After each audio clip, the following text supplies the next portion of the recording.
Nós somos o país de número 66 no IDH, na área de educação, e somos o sexto em economia do planeta. Se houvesse essa capacidade de vincular tão imediatamente nível de escolarização com o desenvolvimento econômico, significa o quê? Que se a gente subir do número 66 para o número 20 em educação, nós vamos ser a primeira nação em economia? Provavelmente não. A questão não é nem tão óbvia e não automática assim.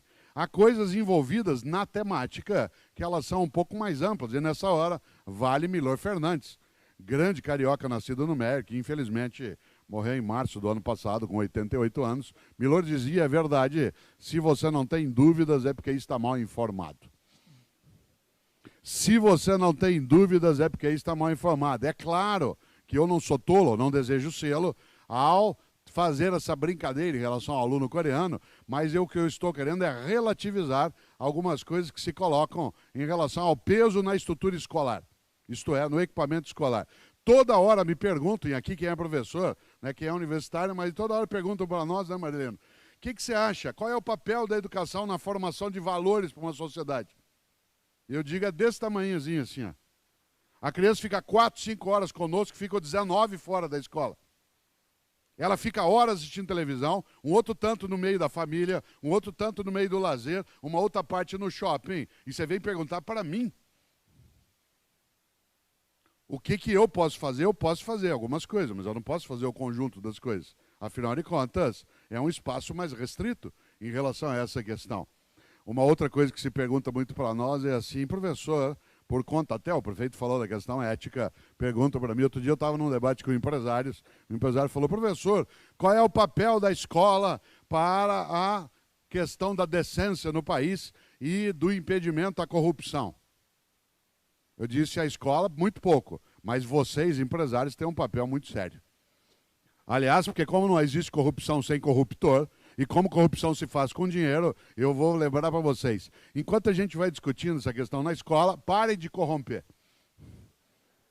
Se vocês pararem de corromper, nem precisa pôr isso na escola. Logo resolve essa questão sem dificuldade. Certo?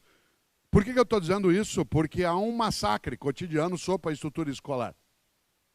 Nós temos que fazer educação física, educação artística, educação religiosa, educação ecológica, educação para o trânsito, educação sexual, educação matemática, educação biológica, oferecer merenda, discutir os valores da sociedade, fazer formação ética, fazer estrutura geral, cuidar das crianças, lidar com isso no dia a dia, atentar para o fato delas serem pessoas que vêm de famílias indisciplinadas, né, e que quando chegam, eu sou o primeiro adulto que ela encontra, que pergunta, cadê o uniforme? Tira esse do ouvido, cadê a tarefa que você fez? Ela parte para cima. E aí vem dizer qual é o papel da escola.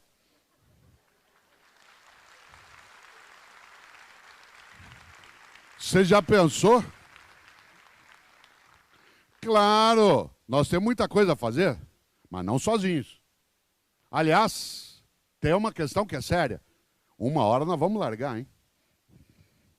Uma hora nós vamos largar. Nós vamos largar de alimentar a criança em escola, vamos parar de lidar com a questão de saúde, de cuidar da questão da prevenção a drogas. Uma hora nós vamos decidir fazer aquilo que querem que a gente faça o tempo todo, que é ensinar português e matemática. Aliás, vivem fazendo prova em cima da gente, para ver se a gente ensina português e matemática direito. E se a gente não ensina português e matemática direito, se a gente não ensina, nos colocam lá embaixo, na provinha, nas coisinhas. Tá bom, eu falo de gestão do conhecimento. Claro, esse é o tema do cotidiano. A gestão do conhecimento, o mundo digital, as novas plataformas, como é que a escola avança no campo da tecnologia e as nossas coisas comezinhas do cotidiano, que são aqueles compromissos relativos à nossa capacidade de sustentar o nosso trabalho dentro da escola, com material escolar, com formação continuada, com parceria com as nossas universidades públicas e privadas. Cada vez que alguém fala em parceria com a escola pública, ou pula dessa altura, né? Porque só vai professor que não tem mais o que fazer. Porque se ele tiver, ele não quer, porque ele dá encrenca, ele tem que lidar com escola, com gente, ele tem que lidar com o povo, que é um negócio horroroso, dá um trabalho danado. Você já pensou? Ter que ir para o lugar, conversar, discutir, fazer. Olha que coisa interessante. Toda hora se fala disso. Porque a tecnologia, no mundo digital, o avanço, né, as crianças, legal. E daí? E o que nos oferecem para a gente fazer o que a gente faz? O que a sociedade de Campinas, para pegar a cidade onde eu estou, ou a cidade de São Paulo, que é onde eu moro, o que a população nos oferece? Nos oferece estrutura de trabalho, parceria com a família, condição de apoio da sociedade, o empresariado está ao nosso lado, ou terceirizaram a educação das crianças. E igual tem personal trainer, personal stylist, agora tem personal father, personal mother.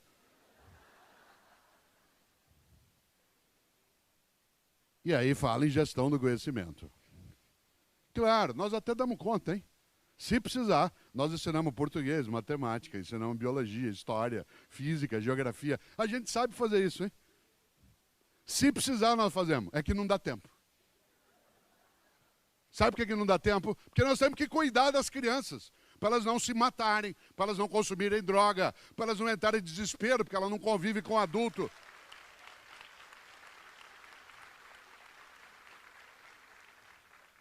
Então não dá tempo. Se nos derem tempo de ensinar português, matemática, história, geografia, física, a gente vai bem nas provinhas. Claro, é lógico que a gente quer ensinar isso. Nem eu estou desprezando as avaliações, ao contrário. Né, elas têm uma importância significativa. Está aqui a Maria Helena, que se lembra, foi a primeira, quando estava no INEP, a colocar, né, várias avaliações desse processo. O nosso país não tinha o hábito, né, de fazer isso. Nos 2 governos do Fernando Henrique, isso veio à tona, depois com o Lula também, foi adiante no outro modelo. Tem que ser feito. Nós não estamos habituados a fazer avaliação. Eu não sou contra a avaliação. O que estou dizendo é que se ela medir só uma coisa, que é um pedacinho do que nós fazemos no dia a dia, que é aquele que nem dá tempo de fazer direito, que é uma coisa que não sei se vocês sabem, é difícil arrumar tempo, uma coisa para dar, uma coisa chamada aula. Complicado isso. Tem que acalmar as crianças. Tem que fazê-las entrar direitinho, tem que fazê-las achar que é importante aquilo, numa sociedade que estimula a celebridade banal e vazia o tempo todo. E nós temos que dizer, estude que você vai crescer. E aí ele vê que quem não estuda cresce. Olha que coisa. Aí você diz assim, não, mas nós temos que fazer a semana de educação. Claro que nós temos. Nós temos que fazer, sabe para quê? Para a gente não ficar iludido em relação a algumas coisas.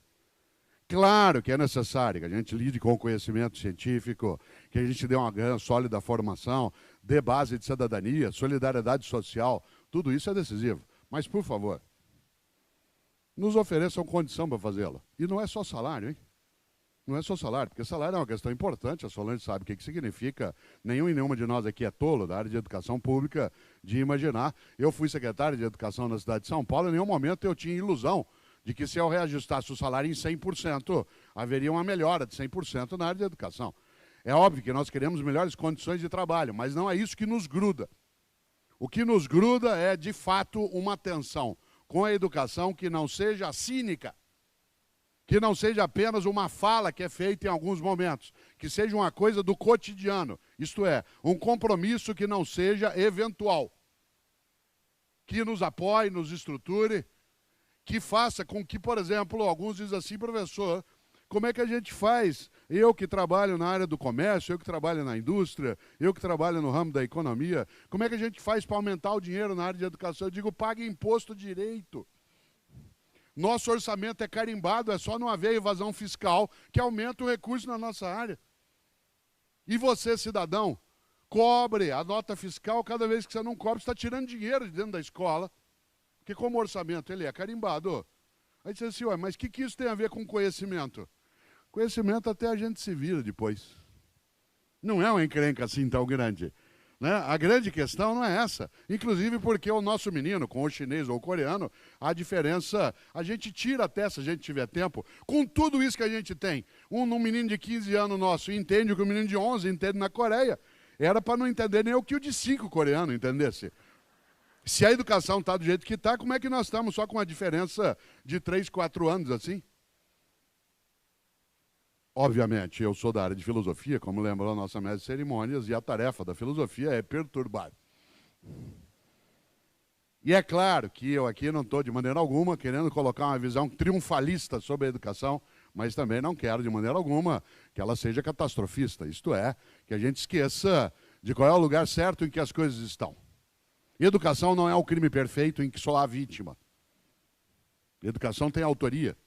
E essa criminalidade em relação à educação tem autoria também em nós, professores e professoras. Isto é, homens e mulheres como eu, que são capazes de, por exemplo, fazer um compromisso com a escola pública, mas desprezar a escola pública.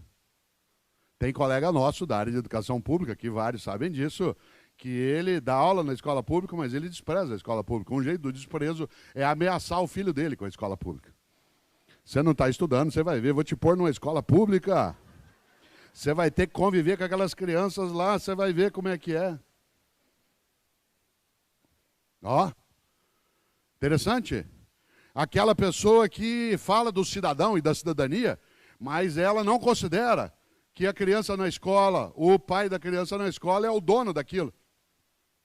Por exemplo, na hora de fazer matrícula, não coloca bebedouro do lado de fora enquanto a família está na fila. Não coloca banco de escola para sentar. Fica tudo ali como se não fosse dono, atrás de uma vaga de algo que ele é proprietário. E a criança às vezes reclama da merenda. Tem gente que diz assim na escola, mas olha esse povinho, hein? Come de graça. De graça? Aquilo está pago e muito bem pago na tributação que é feita no cotidiano. E desse ponto de vista, tudo que for feito por uma sociedade contribuinte, tudo que veio dela, se volta para ela, não é doação, é devolução. E se não devolve, o nome disso é estelionato. Desse ponto de vista, é claro, aquele ou aquela que diz que coisa, essa criança come de graça, como come de graça? Ela remunera no cotidiano.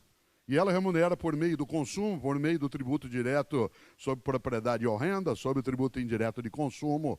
Se descortela. O que isso tem a ver com gestão do conhecimento? Muito.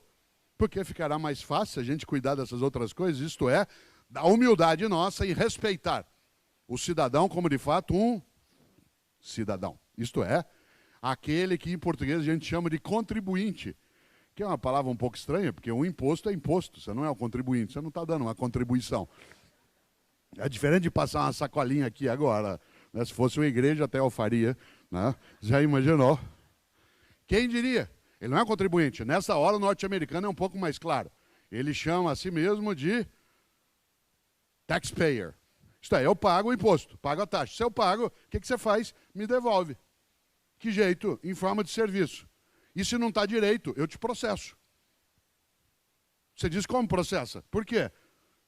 Porque você está vendendo um serviço que você não está entregando direito e está cobrando ele direito. Diz assim, mas você não está entendendo. Essa é a área pública, claro que eu estou entendendo. Eu era secretário também numa cidade, sei como é que era isso, né? Entendo, só que tem uma coisa que na hora de me cobrar, por favor, não cobre só o secretário ou só a secretaria. Tem que cobrar o conjunto da sociedade, naquela especialmente parte que é considerada a elite, que sem dúvida tem poder econômico, poder político, poder escolar, poder acadêmico, para que seja capaz, né, de não nos deixar num elemento secundário dentro dessa percepção. Se houver de fato, atenção na expressão que eu vou usar agora, que você ainda tem um tempo de desespero até 9 horas. Se houver de fato um compromisso Campinas por educação, compromisso, aí tudo bem. Significa que as pessoas não vão largar disso, vão grudar disso o ano inteiro, não vão esperar apenas a semana da educação, que nos ajuda a mexer com o nosso espírito, mas ela não basta, e vai discutir com o seu vereador, vai discutir dentro do governo do estado, vai analisar isso junto ao governo federal e assim por diante, de maneira que o poder público faça a sua parte junto com a outra parte que tem que fazer a sua parte também.